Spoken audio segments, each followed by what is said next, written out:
அனைவருக்கும் வணக்கம். எல்லோரும் ஹாப்பி அண்ட் ஹெல்த்தியாக இருக்கீங்கன்னு நம்புகிறேன். நானும் ஹாப்பி அண்ட் சூப்பர் ஹெல்த்தியாக இருக்கேன். எனக்கான long video it's all about new year. நாங்கள் எப்படி செலிப்ரேட் பண்ணோன்ட்டு ஒன்றும் பெரிய லெவலில் செலிப்ரேஷன் கிடையாது. பட் ஒரு குட் டே அவுட்டோடு ஸ்டார்ட் பண்ணியிருந்தோம் இந்த இயரை. அன்றைக்கி ஹோசானா பிரியாணி இருக்கு இல்லையா, அதில் ஆஃபர் போட்டிருந்தாங்க. ஒரு பிரியாணி வாங்கினா ஒன்று ஃப்ரீ. சரி ஓகே, அந்த கடையில் நாங்களும் பிரியாணி வாங்கணும்னு நினச்சிட்டே இருந்தோம். பட் ஆனால் வாங்கவே முடியல. சரி ஓகே, இன்றைக்கி ட்ரை பண்ணுவோமேன்னு சொல்லிட்டு ஒரு ½ அன் ஹவர் வெயிட் பண்ணி பில் பண்ணி அதுக்கப்புறமா ஃபுட் வாங்கியிருந்தோம். வாங்கிட்டு அங்கேருந்து நேராக பார்க்குக்கு போயாச்சு. நாங்கள் நியூ இயர் அன்றைக்கி போயிருந்ததுனால பயங்கர கூட்டமாக இருந்துச்சு. ஆல்ரெடி நாங்கள் ஒரு டைம் போயிருக்கோம். அது டியூஸ்டேயில் போயிருந்ததுனால அன்றைக்கி லீவ் எங்களுக்கு தெரியாமல் நாங்கள் போயிட்டோம், ஹாலிடேன்னு தெரியாமல்.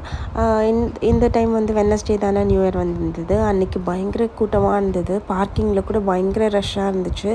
நாங்கள் எதிர்பார்க்கவே இல்லை இவ்வளோ கூட்டம் இருக்குன்னு சொல்லிட்டு. அண்ட் ஃபுட்டெல்லாம் உள்ளே அலௌட் இல்லைன்னு சொல்லிட்டு உள்ளே போகும்போதே பேக்கில் செக் பண்ணிட்டு தான் அலோவ் பண்ணுறாங்க. சரி ஓகேன்னு சொல்லிட்டு நாங்கள் வெளியவே உட்காந்து டைனிங் ஸ்பேஸ்லேயே உட்காந்து சாப்பிட்டுட்டு அதுக்கப்புறம் தான் உள்ளே போயிருந்தோம். ஃபுட்டெல்லாம் ஏன் அலௌட் கிடையாதுன்னா, நான் சாப்பிட்டுட்டு பிளாஸ்டிக் கவர்ஸ்லாம் இருக்கு இல்லையா, அதில் உள்ள பார்க்குள்ளே போட்டுடுறாங்க. அனிமல்ஸ் அதெல்லாம் சாப்பிட்டுடுது. அதனால் சொல்லிட்டு உள்ள ஃபுட்ஸ்லாம் அலோவ் பண்ணுறதில்ல. உள்ளே போனதுமே நிறையா அனிமல்ஸோட ஸ்டாச்சூஸ் மாதிரி வச்சுருந்தாங்க. ஆக்சுவலாக அதெல்லாம் பார்க்கும்போது குழந்தைங்களுக்குலாம் ரொம்ப பிடிக்கும், எக்ஸைட் ஆகிடுவாங்க. பாப்பாவுமே பயங்கர எக்ஸைட் ஆகி எல்லாத்துலேயும் கிட்ட போய் நின்று ஃபோட்டோ எடுக்கணும், அம்மா ஃபோட்டோ எடுங்கன்னு அவங்களே கேட்டு ஃபோட்டோ எடுத்துகிட்டு இருந்தோம். பயங்கரமாக என்ஜாய் பண்ணாங்க. அந்த இடம் பெரியவங்களுக்கு எந்த அளவுக்கு ரிலாக்ஸிங்காக இருக்கும் என்னன்றதை பற்றி எனக்கு ஐடியா இல்லை. பட் ஸ்டில் குழந்தைங்க வச்சுருந்திங்கன்னா குழந்தைங்களுக்கு அந்த ப்ளேஸ் கண்டிப்பாக ரொம்ப ரொம்ப பிடிக்கும்.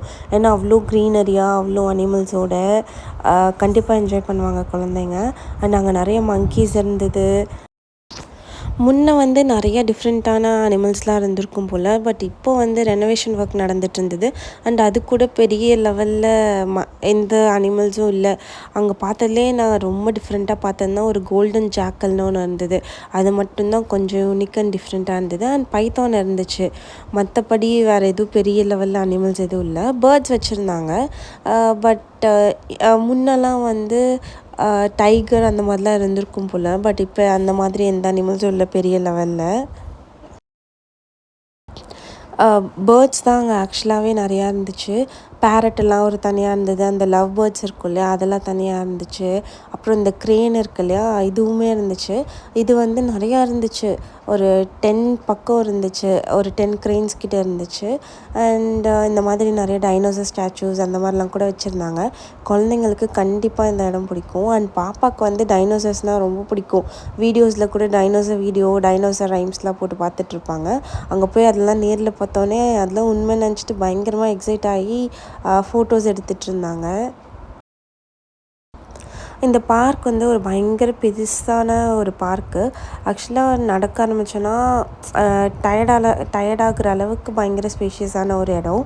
அங்கே நிறையா அனிமல்ஸ் அதெல்லாம் இருக்கு இல்லையா, அதெல்லாம் பார்த்துட்டு மேலே ப்ளே ஏரியாலாம் கூட இருக்குது பேபிஸ்க்கு. அப்புறம் ஃபோட்டோ ஸ்பாட்ஸ்லாம் நிறையா இருக்குது.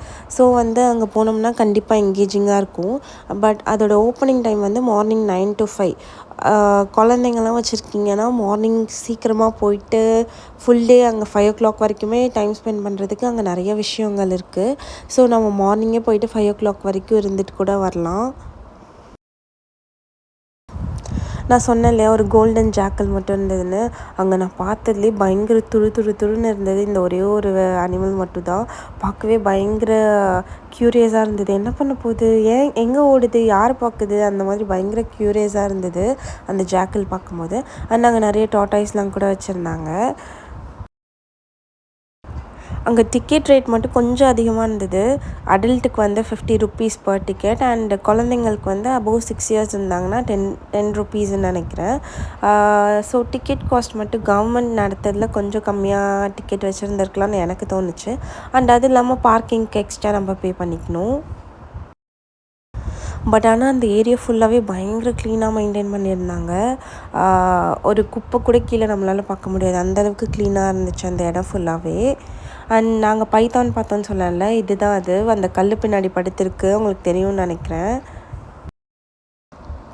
இப்போது அங்கே வந்து ரெனோவேஷன் ஒர்க் நடந்துகிட்ருக்கு. அங்கே வந்து குட்டியாக ஒரு ஃபால்ஸ் செட்டப்லாம் வந்து பண்ணிகிட்ருக்காங்க போல். அதெல்லாம் வந்து இப்போ தான் கன்ஸ்ட்ரக்ஷன் ஒர்க் நடந்துகிட்ருந்தது. ஸோ அந்த சைடு நம்மள அலோவ் பண்ணல. வெளியவே நின்று இந்த க்ரொக்கடைல்லாம் பார்த்துட்டு அண்ட் அந்த ஃபால்ஸ் செட்டப் கிட்ட நின்று எல்லோரும் ஃபோட்டோஸ்லாம் எடுத்துகிட்டு இருந்தாங்க. நாங்களும் போயிட்டு கொஞ்சம் 2, 3 ஃபோட்டோஸ்லாம் எடுத்துகிட்டு நின்று கொஞ்சம் நேரம் டைம் ஸ்பெண்ட் பண்ணிவிட்டு வந்தாச்சு. அங்கே போகிறதுல ஒரு பயங்கர ப்ளஸ் பாயிண்ட் என்னென்னா, எவ்வளோ வெயில் அடித்தாலும் அங்கே வெயிலே தெரில. ஏன்னா ஃபுல்லாக ட்ரீஸ் இருக்குது, அந்த இடம் ஃபுல்லாகவே க்ரீனரியாக இருக்குது. அதனால் வெயில் வந்து சுத்தமாகவே தெரில. ஒரு மாதிரி குளிர்ற மாதிரியே தான் இருந்தது. ஆனால் பயங்கர வெயில் அடிச்சிட்டு இருந்தது அந்த டைம்லேயும். ஆனால் அந்த ட்ரீஸ்னால் காற்றடிக்கவும் பயங்கர சில்லாக இருந்துச்சு. நாங்கள் உள்ள பார்க்லாம் சுற்றி பார்த்துட்டு வெளியே வந்து ஐஸ்கிரீம் சாப்பிட்டுட்டு இருந்தோம். அப்போது வந்து வெளியே அந்த பார்க்கிங் ஏரியா கிட்ட வெளியவே மயில் இருந்துச்சு. பார்த்து செம ஷாக் ஆகிட்டோம். என்னடா வெளியெல்லாம் அனிமல்ஸ் வருமான்னு சொல்லிட்டு. நாங்கள் பார்த்துட்ருக்கும்போதே அது பறந்துச்சு. பயங்கர எக்ஸைட்டிங்காக இருந்துச்சு பார்க்கும்போது. அண்ட் அது முடிஞ்சோடனே கிட்ஸ் ப்ளே ஏரியான்னு ஒன்று இருந்துச்சு. அதுக்கு வந்து எக்ஸ்ட்ரா 20 ருபீஸ் டிக்கெட். அது வாங்கிட்டு பாப்பா பயங்கரமாக என்ஜாய் பண்ணாங்க. பாப்பா இந்த மாதிரி பார்க்கில் இப்போ தான் விவரம் தெரிஞ்சு இப்போ தான் விளையாடுறாங்களா, எங்களுக்கே புதுசாக இருந்தது. அவங்களுக்கு இந்த மாதிரி கையில் மண் ஓட்டுறது கூட பிடிக்க மாட்டேங்குது. அதெல்லாம் இப்போ தான் தெரிஞ்சுது. விளையாடுறாங்க, கையில் மண் ஓட்டுனா கை கழுவணும்னு சொல்லிட்டு. அப்போ தான் தெரிஞ்சுது எந்தளவுக்கு இருக்காங்க இப்போ இருக்க குழந்தைங்க. விளையாண்டா கையில் மண் ஓட்டுன்றது ஒரு சாதாரண விஷயம். ஆனால் இப்போ இருக்க குழந்தைங்க அதுக்கெலாம் கூட இன்னும் யூஸ்வல் ஆகலை அப்படின்ற மாதிரி இருந்துச்சு எனக்கு. அண்ட் பாப்பா வந்து பயங்கரமாக என்ஜாய் பண்ணாங்க. அப்புறம் அங்கே பார்க்லேருந்து வெளியே வரதுக்குள்ளே அவங்க அப்பாவும் பாப்பாவும் சேர்ந்து மண்ணிலே விளையாட ஆரம்பிச்சிட்டாங்க. டைம் போனதே தெரில. பாப்பா ஒன்றும் அந்தளவுக்கு குறும்பும் பண்ணல. ஒரு மாதிரி ஹாப்பியாக முடிஞ்சுது டே. அண்ட் நீங்கள் இன்னும் நம்ம சேனலை சப்ஸ்கிரைப் பண்ணலைன்னா மறக்காமல் சப்ஸ்கிரைப் பண்ணிவிட்டு பாருங்கள். And thank you.